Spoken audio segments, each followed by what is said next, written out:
da revista Fundamentos Teológicos da Bíblia, a revista número 6. Hoje é a lição número 8, Neemias e Ester, restauração e proteção. Eu vou ler aqui o versículo Neemias 5, 15 e 16. Acabou-se, pois, o muro aos 25 do mês de Elul, em 52 dias. E sucedeu que, ouvindo todos os nossos inimigos, todos os povos que havia em redor de nós, temeram e abateram-se muito a seus próprios olhos, porque reconheceram que o nosso Deus fizera esta obra. Neemias 5, 15 a 16. Glória a Deus. Reconheceram que o nosso Deus fizera essa obra. Porque o trabalho de construir um muro de uma cidade como Jerusalém em 52 dias, só por Deus, vamos dizer assim, para conseguir, né, a organização, ok, né? Dom de organização que Deus deu para Neemias, fantástico, e ao mesmo tempo, né, das pessoas seguirem as instruções dele e que tudo deu tão certo, tão perfeito, né? Um milagre tremendo.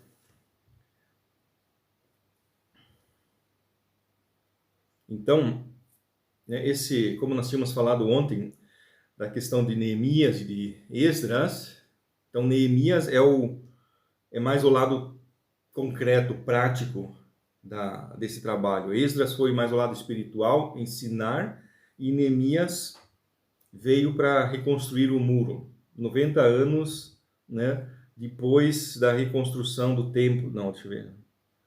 90 anos, isso. Né?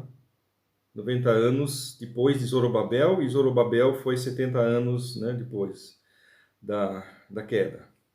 Então lá uns 140 anos... Eu me perco às vezes um pouco nessas datas aí. Uns 140 anos mais ou menos depois do exílio, depois da destruição de Jerusalém. É que aconteceu isso aqui, o ano 538. Então, você foi 600... que eu tenho que me concentrar bem bastante. Isso, daqui, ó. Neemias trabalhava como copeiro para o imperador persa Artaxerxes I, que governou de 464 a 424. Então, eu preciso, né, explicar isso aqui bem.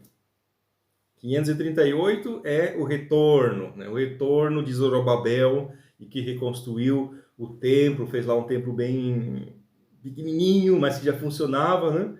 E mais um tempo depois é que veio Neemias reconstruir os muros, depois que Esdras veio. Porque Esdras ele veio para trabalhar na área espiritual, como um missionário, por assim dizer, só que um missionário retornando, né? Retornando para Jerusalém, retornando no sentido assim, com o povo que retornava para Jerusalém. Quer dizer, ele era um judeu morando na Babilônia e com certeza nasceu na Babilônia, porque isso já foi 140 anos depois, então ele não podia ter nascido em Judá. Então, ele nasceu na Babilônia, mas da Babilônia veio para Jerusalém para pregar. E então seria mais ou menos, né, como nós, né? Quer dizer, que eu nasci no Brasil, mas sou alemão e vim para a Alemanha para fazer a obra missionária aqui na Alemanha. Então, mais ou menos assim, né? Esdras foi para Jerusalém fazer a obra missionária, pregar a palavra de Deus, mas chegando lá tem aquela problemática que nós falamos ontem, dos muros destruídos. Então, poucas pessoas tinham vontade de morar numa cidade desprotegida, numa cidade que podia ser facilmente assaltada e uma cidade que tinha pouco comércio. Então, aí as chances de crescimento eram muito pequenas. E aí que Deus chama, aí algumas pessoas voltaram para a Babilônia por vários motivos, talvez alguns meio que desistiram da ideia de ir morar em Jerusalém, e esses que voltaram, um deles era o primo de Neemias, que encontra Neemias e muito triste, quer dizer, esse primo estava muito triste, falando para Neemias, olha Neemias, o negócio lá em Jerusalém está feio, está muito feio. E Neemias chora e fica muito triste pelo que o primo dele conta, e aí ele vai conversar com o rei, né, como diz aqui, Artaxerxes e tal, que autoriza ele para ir para Jerusalém.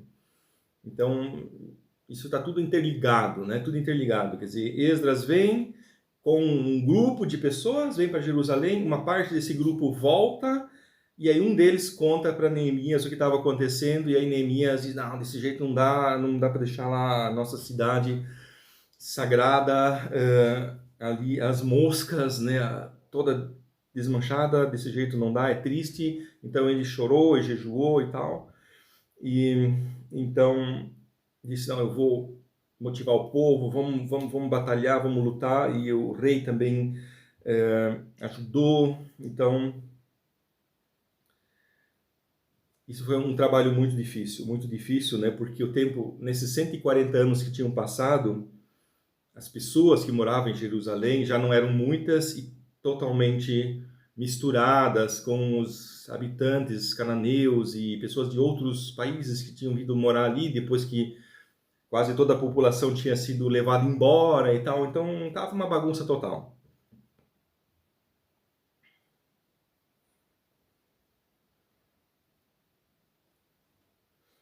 Também o livro de Neemias aqui, ele tem várias similaridades com o livro de Esdras, vamos dizer, está muito assim sintonizado com o livro de Esdras, e por isso muitos acreditam que foi Esdras que escreveu o livro de Neemias.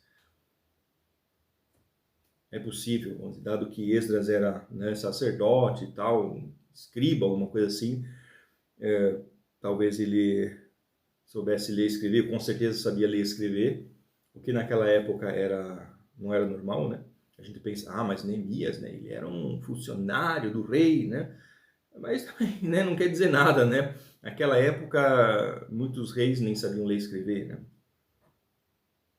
Pode ser que Artaxerxes sabia ler e escrever, pode ser que não. Em todo caso, Esdras e Neemias, assim, da parte gramatical, da parte da língua hebraica, são muito parecidos. Então, muitos acham que foram escritos pelo mesmo autor, Esdras.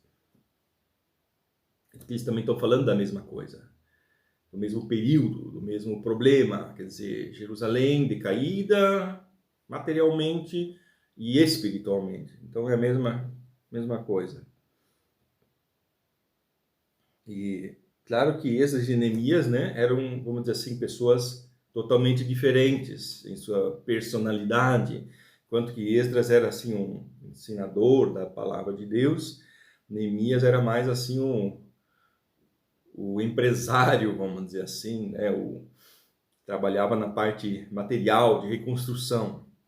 Então, isso nos ensina de novo muitas coisas sobre a diferença, como Deus usa pessoas diferentes. Deus não usa só pastores, né? Professores de Bíblia e coisas assim, né? Deus usa empresários também, usa pessoas de todos os tipos de profissões para fazer coisas que no final resultam na obra de Deus. Como ali, a reconstrução do muro significou que a cidade melhorou economicamente, e com isso veio mais pessoas para adorar no templo. Então, quer dizer, foi também a obra de Deus, né? A construção dos muros foi também obra de Deus.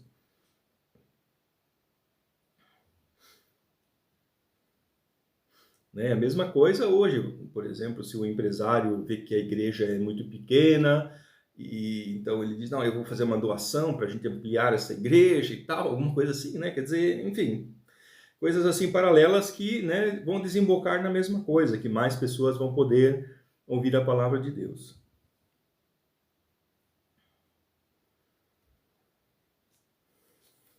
Então, né, Neemias, eu dei uma aula sobre Neemias no curso de liderança, porque Neemias assim foi um dos grandes líderes da Bíblia. Tem dezenas de grandes líderes na Bíblia e Neemias foi um deles. Quer dizer, líder é o que? É juntar as pessoas em torno de si para realizar um projeto, realizar né, algo grande.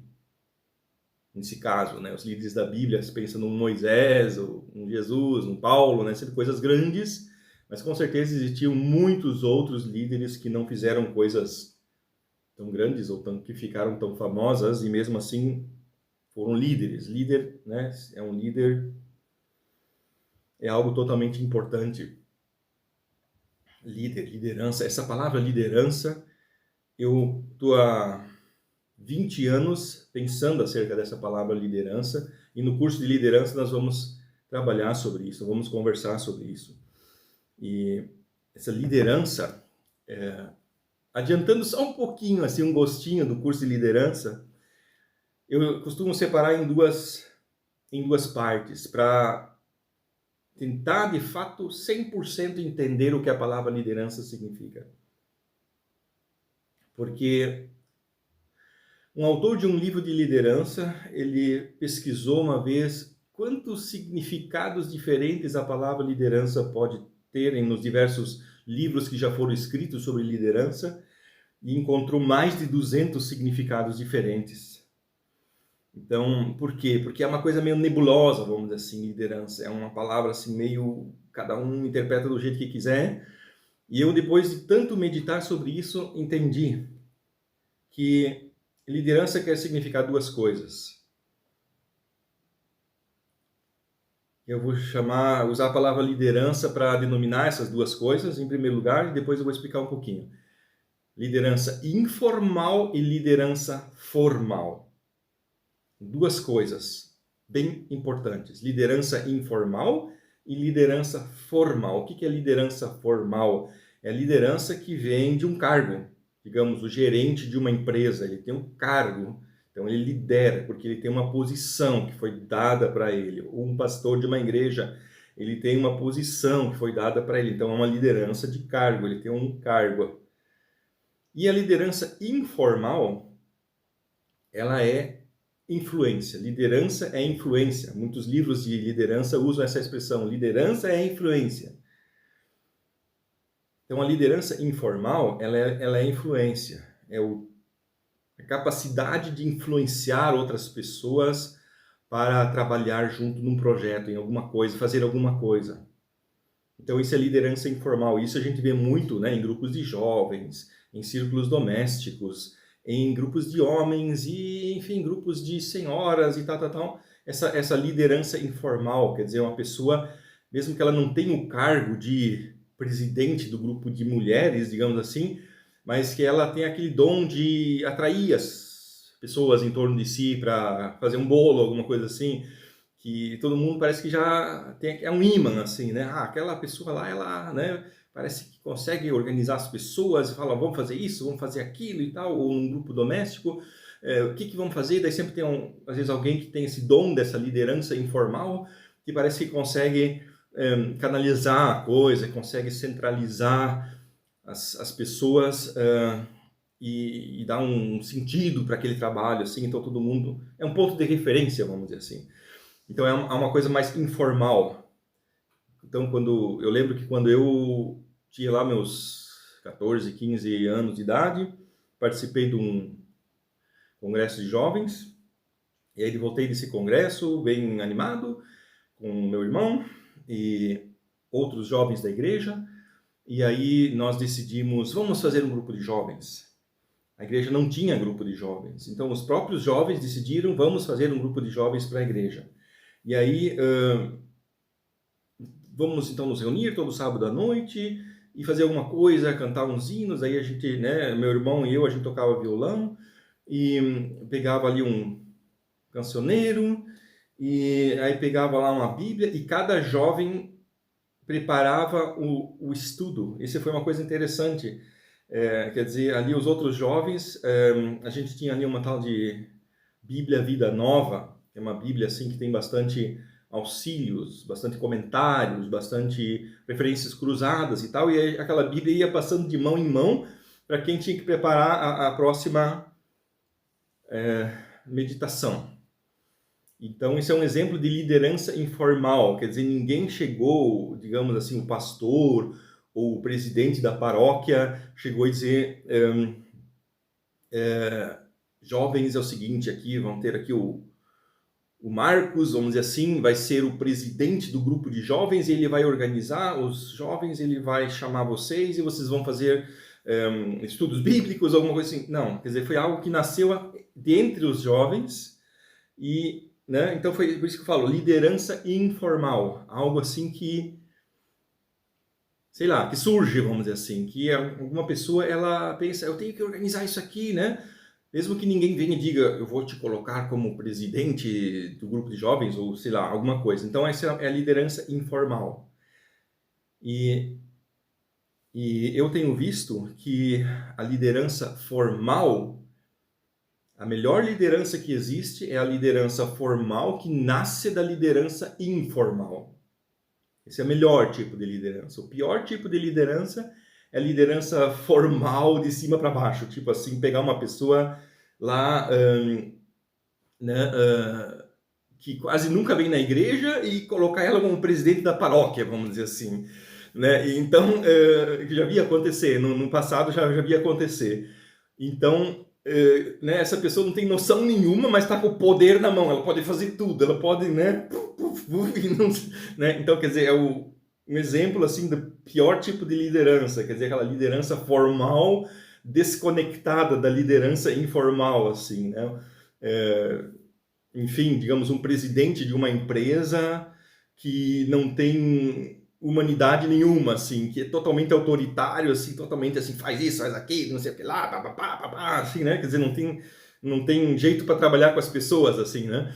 Então, é um exemplo pior de liderança, né? Então, o bom é quando tem as duas coisas, quer dizer, quando um administrador de uma empresa, ele também tem aquela liderança informal, aquela influência, né, sobre as pessoas. Então, isso, depois de tantos anos de estudar sobre isso, que eu entendi. E o interessante é que na Bíblia, a maior parte dos líderes, eles são, na verdade, líderes informais. A maior parte. Quer dizer, assim, informais no sentido assim que Deus falou para as pessoas, tipo Moisés. Deus mandou Moisés fazer aquilo. Não foi o povo que disse, vamos fazer uma votação e vamos escolher alguém para nos dirigir.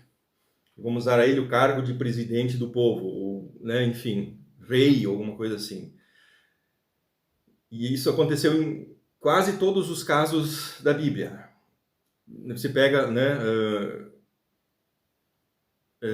por exemplo, né, digamos, Jesus, ok, ninguém chegou e disse, olha, Jesus vai ser o Messias, vamos fazer uma votação entre os fariseus no Sinédrio e escolher o nosso Messias e ungir ele, alguma coisa assim. Não, quer dizer, Jesus veio e disse, Deus me mandou para cá para ser o Messias. E então, digamos, o apóstolo Paulo, ele foi, digamos, apóstolo, Jesus chamou ele, e depois, num certo momento, a igreja foi lá e disse, você está fazendo um bom trabalho, nós vamos agora te enviar para fazer missão, para fazer viagens missionárias. Então, uma coisa leva a outra, uma coisa leva a outra. Como Jesus chamou seus discípulos e disse para eles, vocês serão meus discípulos e serão também meus apóstolos. Quer dizer, ele disse assim, mais tarde vocês serão apóstolos.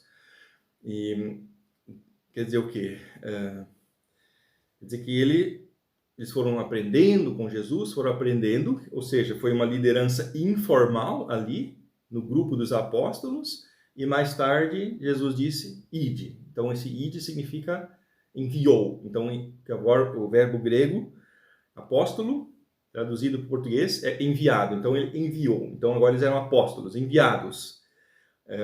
E o interessante é que Jesus não deu para eles o cargo de apóstolo. Então muitas pessoas acham isso, que os apóstolos tinham o cargo de apóstolo, mas não. Você observa que existiam 3 tipos de pessoas que tinham cargos no Novo Testamento, que eram os diáconos. O que você vê o diácono? Quando eles foram eleitos, quer dizer, eles foram eleitos pela igreja. Não foi assim Jesus que chamou eles para ser diáconos, sim, mas sim a igreja escolheu eles, e o que a igreja fez? Colocou as mãos sobre eles. Então eles foram eleitos e abençoados pela igreja.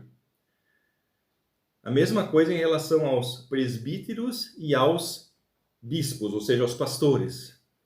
Paulo manda, né, Timóteo e Tito escolher, eleger bispos, e colocar as mãos sobre eles para ordenar eles, para colocar eles nesse cargo. Então tinha 3 tipos de pessoas que tinham cargos. Agora você nunca vê um Jesus ou alguém outro colocando a mão em cima de alguém para ser um apóstolo ou para ser um professor, para ser um evangelista, que também a Bíblia fala do evangelista, né?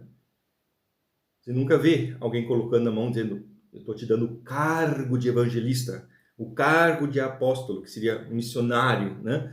Não, isso são chamadas divinas, são vocações, como Deus fez com Moisés ou com Jesus, né? E assim por diante, e como Neemias, quer dizer, Neemias, né?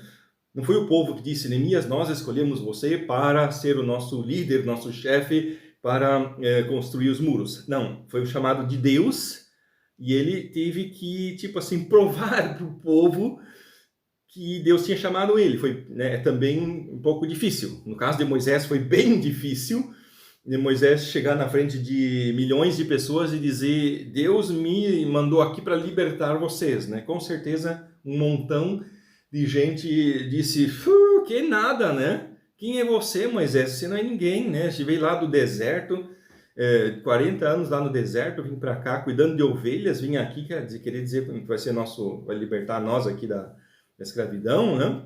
Vai embora, né? Quer dizer, então ele teve que fazer milagres e aquela coisa toda para provar que ele era mesmo chamado por Deus, né? Então, muitos líderes, eles acham que o povo vai vir, vai aclamar eles, né? Vai dizer, né? Leandro, nosso líder, né? Nós te elegemos, né? Só que não é isso, né? Não é isso, é Deus que fala pra gente no nosso coração, você vai ser o líder, né? E aí você chega pro pessoal, olha pessoal, Deus me mandou ser o líder, e o povo vai dizer, nada aqui, nada, você não é líder coisa nenhuma, Deus não te chamou, foi nada, né? É assim que acontece, né? Então, a gente tem que conquistar o direito de ser um líder, né? De as pessoas reconhecerem, né, que foi Deus que chamou a gente, né? E assim é na história, se tu olhar na história dos grandes líderes do passado, foi sempre assim, eles começaram fracos, pequenos, começaram lá quebrando a cara e tal, e aí depois que morreram, né, aí os livros de história vão contar, né, da vida do grande William Carey, né, missionário e tal, né, mas quando ele estava vivo e lutando e trabalhando, todo mundo só, esse aí é um idiota, esse aí tá fazendo tudo errado, esse aí, né, esse aí não vai dar em nada, né, entendeu? Então, isso que, assim, estou tentando pegar isso para Neemias, que claro que a Bíblia não fala no caso de Neemias assim, desse jeito, mas só fazendo uma pequena volta sobre liderança, Neemias, o grande líder, né? Então, ele chamou o povo, quer dizer, ele 3 dias inteiros ficou andando por Jerusalém, tipo assim, medindo aquilo tudo mentalmente, pensando como que podemos fazer isso? Temos aqui uma tarefa de reconstruir esse muro, mas como vamos fazer isso? Analisando, pensando, e formou um plano na cabeça dele, que eu chamo de visão. Visão, é isso que o líder tem que ter, uma visão. O que nós queremos fazer? Como nós queremos fazer? É como se fosse um quadro pintado dentro do cérebro da gente, e aí ele vai na frente do povo e pinta esse quadro na frente das pessoas, com palavras, claro, ele não pegou no papel, mas com palavras, falou, olha pessoal, temos aqui a tarefa de reconstruir o muro, é uma tarefa muito difícil, mas criei aqui um plano, e através desse plano vai ser possível nós reconstruirmos esse muro, o plano é assim, assim, assim, assim. Por favor, vamos fazer isso, né? E deu certo, ele conseguiu em 52 dias, um milagre muito grande. Milagre, só dá para chamar de milagre. Em 52 dias reconstruindo. Então eu coloquei uma lista bem grande de características de grandes líderes. Pessoas com essas qualidades de liderança. Sente o peso da responsabilidade pela obra de Deus. Precisa de uma revelação de Deus acerca do trabalho. Tem uma visão. Conta com a participação de outros, está exposto a críticas, ora pela obra de Deus, né? Está exposto a críticas. Isso né, é muito forte, porque muitos acham que quem está lá em cima, quando se é presidente do Brasil, ninguém critica a gente. Quer dizer, as pessoas acham, né? Ah, se eu fosse presidente do Brasil, nossa, ninguém ia me criticar, todos só iam me elogiar, né? Mas não é a verdade. Quer dizer, quanto mais você sobe, mais é criticado, mais é criticado. Por isso, eu até uma vez costumava usar essa frase, quer dizer, continuo pensando assim, que a capacidade de subir de uma pessoa está limitada pela capacidade de ouvir críticas. No Brasil, a gente chama isso de engolir sapo, né? Então, uma pessoa ela só pode subir tanto quanto ela consegue engolir sapo. Quer dizer, aqui na Alemanha teve há uns 3, 4 anos atrás aí vários candidatos a chanceler que tentaram ali fazer um começo através de serem presidentes do Partido Cristão Democrata, mas depois de poucas semanas entregaram o cargo. Por quê? Porque foram criticados. Foram criticados e não aguentaram. Ah, me criticando? Eu, o presidente do partido? Não, isso é horrível, não sei o que lá. Aí pularam fora. Quer dizer, tivesse aguentado aquela crítica, tivesse conseguido, né, enfim, superar aquilo, hoje seria chanceler. Então foram 3 que passaram por isso. A Angela Merkel está lá, 16 anos, está lá não, agora, né, saiu, mas estava lá 16 anos, aguentando crítica, com certeza, né? A gente que não fica sabendo, mas com certeza por trás deve ter ouvido tanta coisa, né? Então isso, saber lidar com críticas, saber lidar. Claro que as críticas, elas muitas vezes têm coisas positivas, têm uma razão, um fundo de verdade, né? E até percebi no governo da Angela Merkel que ela tinha um truque que ela usava, que quando chegava perto das eleições, ela ficava atenta ao programa do partido oposto. Eu imagino assim, que foi assim que aconteceu, porque eu via, porque o partido oposto era a SPD, falava, quando nós fomos eleitos, nós vamos fazer isso e vamos fazer aquilo, né? As propostas deles, aí quando chegava meio ano antes das eleições, a Angela Merkel ia lá e fazia tudo aquilo que os outros estavam prometendo. Aí quando chegava na hora das eleições, as pessoas, peraí, estão prometendo, mas já está feito, né? Então para que eu vou votar neles, né? Então, quer dizer, como eu te falo, a crítica, né? Você pode tirar alguma coisa boa dessa crítica, né? Angela Merkel acabou saindo meio que forçada, porque depois de 16 anos, há um pouquinho assim, 16 anos, né, já é um pouco demais, vamos dizer assim, né? Mas na verdade eu sempre dizia, eu falava assim, eu aposto que ela vai ficar 20 anos, né? Eu falava assim, brincando, crente não aposta, mas eu aposto que ela vai ficar 20 anos. Por quê? Porque os outros, né, possíveis candidatos, eles eram muito inexpressivos, né? E ok, isso demonstra uma falha dela, que se chama não preparar uma sucessão, né? Também é uma falha, né? De liderança. O bom líder, ele sabe quando está na hora de se retirar, passar a bola para um outro, né? Então, isso também é uma falha. Mas essa questão de lidar com críticas é muito importante. Sempre vai ter pessoas dispostas a criticar, sempre, que são os incompetentes.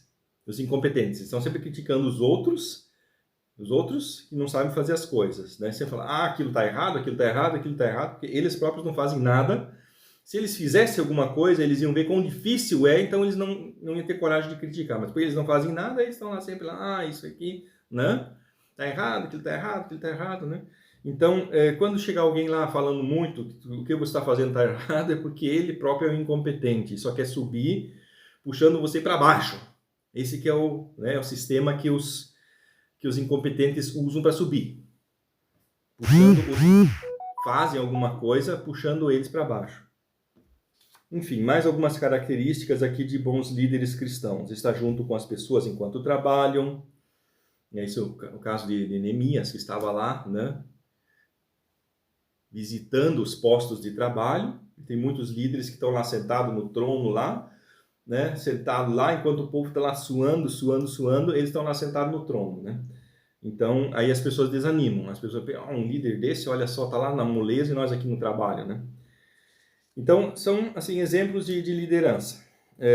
Vê o trabalho de forma propositada e objetiva, está fortemente convencido, tem uma confiança inabalável, é corajoso, é persistente, tem o dom da administração, bem importante, por isso eu estou bem contente que você faz faculdade de administração, ou fez faculdade de administração, e administrar é algo totalmente importante para o reino de Deus, não só ser o pastor de igreja, mas administrar um monte de coisas, né? O prédio, as finanças, os projetos, os retiros, encontros, tudo tem a ver com administração. Tudo são, vamos dizer assim, né? Pequenas tarefas de administração. Então, eu sempre falo também para jovens que estão lá pensando, o que eu vou estudar? Aí eu digo para eles, administração, vai estudar administração. E depois você pode estudar outra coisa, pode estudar engenharia, pode estudar informática, a medicina, outras coisas. Porque a administração é a base de tudo. Quer dizer, você saber organizar empresas, quer dizer, empresas no sentido assim de empreendimentos. A gente pensa num empreendimento, pensa logo assim num prédio, alguma coisa assim. Não, mas empreendimento é mais assim um projeto, algo a ser realizado, né? Um empreendimento, né? Então, isso é uma característica importante. Eu queria que todos os crentes tivessem essa característica de serem empreendedores, né? E querer fazer coisas, querer realizar coisas e tal, né? Pode estabelecer bem as prioridades, usa seu cajado pastoral, né? Ok, também. Então, nesse caso, o líder, ele também às vezes precisa colocar limites, colocar regras, precisa colocar, vamos dizer assim, disciplinar o negócio, assim, né? Quando na empresa a coisa fica muito bagunçada, né? Tem que chegar e dizer, não, isso aqui não pode, desse jeito não dá, vamos organizar, né? Então, a mesma coisa na igreja, né? Então, tem pessoas lá que levam a coisa muito na flauta, né? Aí o pastor tem que chegar e dizer, não, desse jeito não dá, tá muito bagunçado. E aí as pessoas ficam bravas também, né? Ficam chateadas e tal, mas simplesmente é assim. Já foi no tempo do apóstolo Paulo, que foi lá, deu umas boas, né, lambadas lá nos Coríntios, lá, que a coisa estava muito bagunçada, né? E com certeza muitos não gostaram, os bagunceiros, né? Com certeza não gostaram, mas o benefício foi para a obra de Deus, mais ordem, né? O Espírito Santo não é um espírito de bagunça, né? Quer dizer, bagunça não beneficia o reino de Deus. Quando numa igreja, no caso de Corinto, todos falando ao mesmo tempo, o pastor pregando e os membros da igreja ali conversando, fazendo conversas paralelas e tal, puxando conversa com a esposa conversando com o marido e tal, né? Isso não estava sendo bom para a igreja.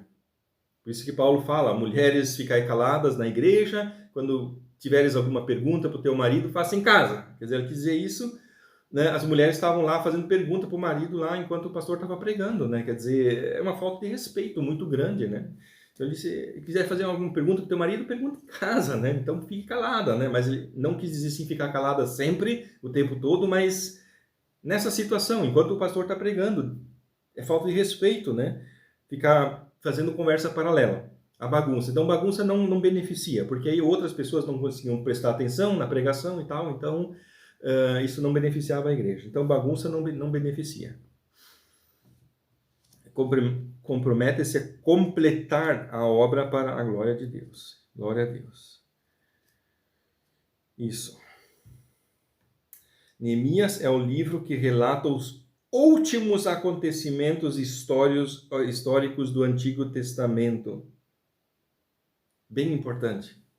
Então, nós estudamos até agora livros históricos. Todos os livros que estudamos até agora têm a ver com acontecimentos, narrativa de acontecimentos, desde Gênesis até agora. Então, nós já estamos ali, né? Que hoje é a lição número 8, então ficam 13 mais 8, 21. 21 lições sobre história, sobre coisas que aconteceram. E daqui para frente, no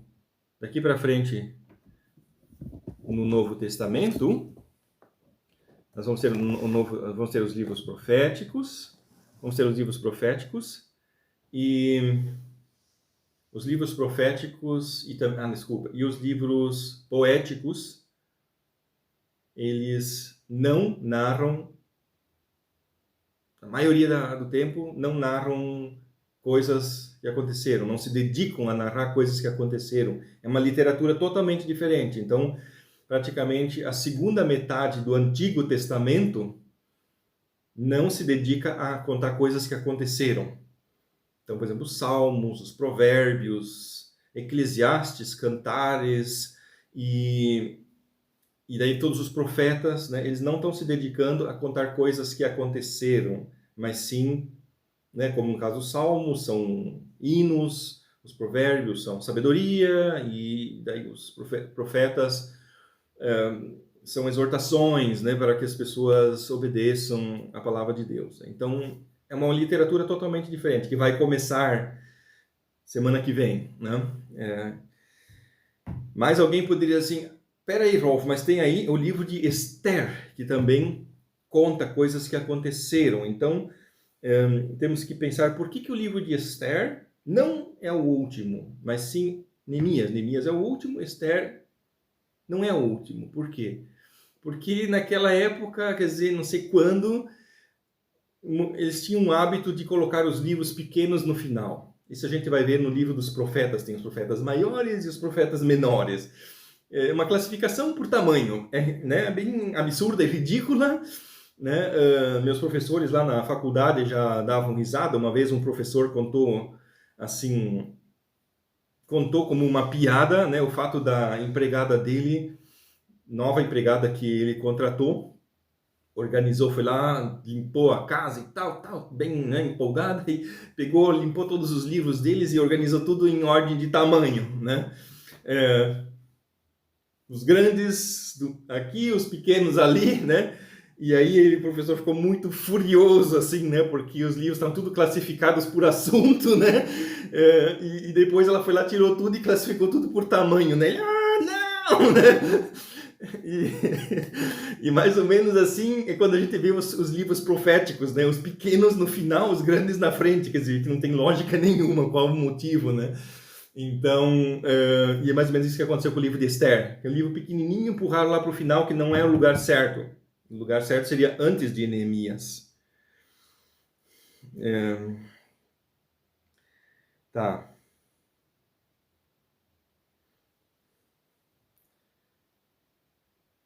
O livro de Neemias também relata que, quando construíram o muro, eles trabalhavam com uma mão e carregavam uma arma na outra mão para se proteger dos inimigos. De certa forma, é mais fácil lidar com a oposição externa, porque ela é mais óbvia. Os inimigos estão lá fora, são fáceis de identificar e combater. O segundo tipo de motim é a oposição interna, na igreja. O mesmo Deus de Esdras e Neemias, que superou os obstáculos daquele tempo, também supera os obstáculos da sua fé hoje. Então, Neemias e Esdras tiveram que lutar contra muitos problemas. Os inimigos queriam impedir que eles construíssem os muros, ser uma cidade forte, uma cidade rica, eles queriam impedir isso. Mas também tinha os inimigos internos, as pessoas que vinham lá com fofocas, com reclamações, e com protestos, e que não queriam essa purificação espiritual que Esdras ele queria, né? Essa purificação espiritual. Por causa disso também teve essa problemática, essa que para nós pode soar esquisita, que pediram para os homens se divorciarem das esposas cananeias, né?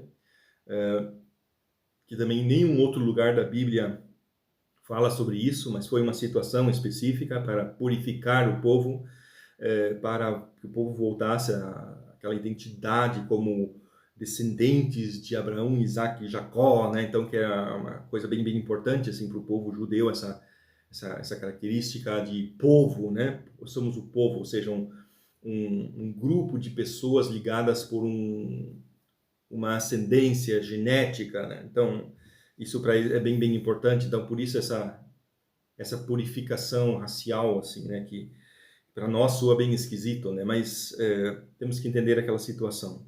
Eles queriam exatamente evitar que aquilo voltasse a acontecer, quer dizer, uma nova destruição de Jerusalém, quer dizer, Jerusalém foi destruída porque o povo se afastou de Deus. Então eles pensaram, ok, nós não queremos que Jerusalém seja destruída de novo no futuro, que de novo Deus no futuro tenha que nos castigar, porque nós pecamos, nós ou nossos descendentes vão pecar, então nós não queremos isso. Então temos que hoje nos purificar, temos que abandonar o pecado, abandonar o mal e nos purificar. Então, e aí nesse pacote da purificação entrou também esse negócio de se divorciar das mulheres cananeias, claro, entrou toda a outra questão de aprender a Bíblia, sinagogas que foram fundadas para as pessoas estudarem a Bíblia. Então foi todo um pacote de coisas com esse objetivo, que as pessoas se concentrassem mais na Bíblia, em obedecer, né, para que Deus não precisasse castigar Israel de novo. Eles entenderam, temos que aprender a lição, né? Temos que aprender a lição. Então, como um rabinho aqui, o livro de Esther, já que ele é pequeno, né, vamos dedicar uns minutinhos para ele também, né, lá no cantinho da estante, né, dos livros pequenos. Um versículo que achei que resume bem o livro de Esther, Esther 4:14. Porque se de todo te calares neste tempo, socorro e livramento de outra parte sairá para os judeus, mas tu e a tua casa de teu pai perecereis. E quem sabe, se para tal tempo como este chegaste a este reino? Esther 4:14. Então, uma grande pergunta, né, que é feita para Esther. Se tu agora não defender o teu povo, porque aquele inimigo do povo, Amã, né, tinha tramado ali um plano para que o rei Artaxerxes mandasse matar todos os judeus e tal, né? Então aquele plano lá estava fermentando e já dando certo. E aí, na última hora, Mardoqueu conversa com Esther e fala: olha, você é rainha desse povo aí, não foi por acaso não, né? Não foi por acaso. É a mesma coisa, né? A gente pode ver um monte de outras coisas, como, vamos dizer, na minha vida, o fato de eu ter a cidadania alemã, né? Durante muitos anos da minha vida, nunca me interessei em vir para a Alemanha e tal, né? Para mim, ter ou não ter era a mesma coisa, durante muitos anos. Até que chegou um ponto, quando tudo aconteceu, e aí, ai, que bom, glória a Deus que eu tenho a cidadania alemã. Né? Então, a gente vê que não é por acaso que as coisas acontecem. Assim, Esther, né? Ah, ela foi rainha e tal, que bênção, maravilha e tal. Aí chega Mardoqueu e diz: não foi por acaso que Deus te colocou como rainha. Deus pode salvar os judeus de outro jeito. Deus pode dar um outro jeito. Mas, quem sabe, foi para isso que Deus te colocou aqui. Para esta hora, para este momento. E se tu falhar agora, tua vida toda não serviu para nada, vamos dizer assim, resumindo, né? Quer dizer, se Deus colocou uma pessoa num certo lugar para fazer uma certa coisa, ela não faz aquela certa coisa, então... Né? E assim é muitas vezes na nossa vida. Tem um ditado, tem um versículo bíblico que diz: se tua fé for fraca no momento difícil, você não tem fé. Quer dizer, quando tudo vai bem, é fácil ter fé. Agora, quando a coisa fica difícil, é que a gente tem que mostrar se tem fé ou não. Porque se na hora difícil a gente vacilar, ou for incrédulo, aí mostra que na hora que estava tudo bem, na verdade, a fé da gente também não era de nada, era só aparente. Então, uma lição que a gente, né, nos faz pensar o livro de Esther sobre isso. O livro de Esther, ele tem uma característica, né, única entre todos os livros da Bíblia, poderíamos dizer uma característica negativa, mas, enfim, que é o único livro da Bíblia que não usa o nome de Deus nem mesmo uma única vez. Né? Mas mesmo assim, a gente vê, é um livro que fala de fé, de jejum, de obediência, de tudo que é bom. Só não usa a palavra Deus. Interessante. Né? Essa é a mensagem do livro. Por que o livro de Esther é importante? A gente pensa, se ele não fala o nome de Deus, então vai ver que nem é importante. Não, ele é importante sim, porque ele testemunha a vontade de Satanás de destruir o povo judeu. Por que Satanás queria destruir o povo judeu? Sim, para impedir o nascimento do Messias, do Salvador da humanidade. Então, isso é uma coisa que a gente vê ali dentro. Outra coisa que a gente vê é como Deus cuidou do povo judeu longe de Israel. Porque muitos naquele tempo, eles acreditavam assim que os deuses eles tinham as suas regiões. Então que os gregos tinham lá seus deuses, os romanos tinham seus deuses, os egípcios tinham seus deuses, os babilônios tinham seus deuses e os israelitas tinham seu Deus. Ou seja, era uma coisa mais assim por região. Então, muitos acreditavam, se nós formos agora para a Babilônia, nós lá na Babilônia vamos ter que adorar os deuses da Babilônia, porque os deuses, né, da Babilônia, eles que mandam lá na Babilônia. Então, aqui em Israel, o que manda é Javé, o Jeová, enfim, manda aqui, o que manda lá é o Deus, sei lá, né, de lá. Então, nós vamos ter que mudar de religião. Vamos mudar de país, vamos ter que mudar de religião. Se mudarmos para a Grécia, temos que adorar os Zeus, vamos dizer assim. Se mudarmos para o Egito, temos que adorar o Ra. Né? Então, muitos pensavam assim, que cada deus tinha lá seu território, vamos dizer assim. E, na verdade, isso, né, tem um fundo de razão. A Bíblia fala sobre isso, sobre demônios regionais ou coisa assim, né? Mas não Deus Todo-Poderoso. Ele não é regional. Ele não está limitado a um país, a uma região. Então, isso é mais uma coisa para que o livro de Esther serve, para mostrar isso. Que Deus está no mundo inteiro. Ele cuidou do povo judaico, do povo, né, judeu, mesmo fora da Judeia, fora do país de Israel. E testemunha a fé exemplar, a coragem, né? Coragem.